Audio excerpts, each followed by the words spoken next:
കോഴിക്കോട് കാവിലുംപാറ ഗ്രാമപഞ്ചായത്തിൽ ഇത്തവണ 3 ഹരിതകർമ്മസേന അംഗങ്ങളാണ് മത്സരരംഗത്തുള്ളത്. LDF സ്ഥാനാർത്ഥികളായാണ് മൂവരും ജനവിധി തേടുന്നത്. നാടിന്റെ ശുചീകരണ പ്രവർത്തനത്തിൽ മാത്രമല്ല വികസന പ്രവർത്തനങ്ങളിലും പങ്കാളികളാകാൻ കഴിയുമെന്ന ഉൾക്കരുത്തുമായാണ് തദ്ദേശ സ്വയംഭരണ സ്ഥാപനങ്ങളിലേക്കുള്ള തെരഞ്ഞെടുപ്പിൽ 3 ഹരിതസേന അംഗങ്ങളെ LDF മത്സരരംഗത്ത് ഇറക്കിയിരിക്കുന്നത്.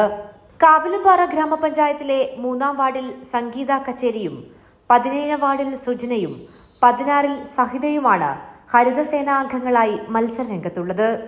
ശുചീകരണ പ്രവർത്തനങ്ങളുമായി ബന്ധപ്പെട്ട് നാട്ടുകാരുമായി നല്ല ബന്ധം.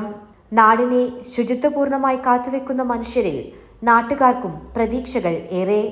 ജനകീയ പ്രശ്നങ്ങളിൽ ഇടപെട്ട് ജനങ്ങളുടെ ആവശ്യങ്ങൾ കണ്ടറിഞ്ഞ് പ്രവർത്തിക്കാൻ കഴിയുമെന്ന ആത്മവിശ്വാസവുമായാണ് ഹരിതസേനാ അംഗങ്ങൾ മത്സരരംഗത്തേക്ക് ഇറങ്ങിയിരിക്കുന്നത്.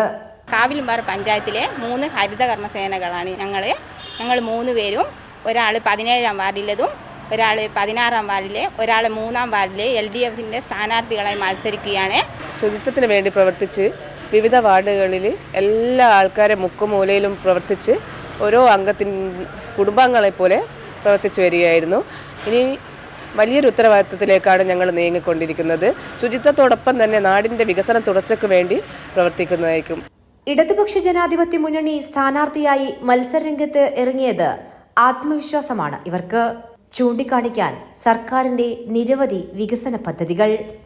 ഭൂമിക്കും മനുഷ്യനും ഭീഷണിയായി നാം വലിച്ചെറിയുന്ന പ്ലാസ്റ്റിക് ഉൾപ്പെടെയുള്ള മാലിന്യങ്ങൾ ശേഖരിച്ച് മണ്ണിന്റെ കാവലാളാകുന്ന ഹരിതകർമ്മസേന അംഗങ്ങളുടെ മത്സരം കാവിലുംപാറ പഞ്ചായത്തിലെ വേറിട്ട കാഴ്ചയായി മാറുന്നു.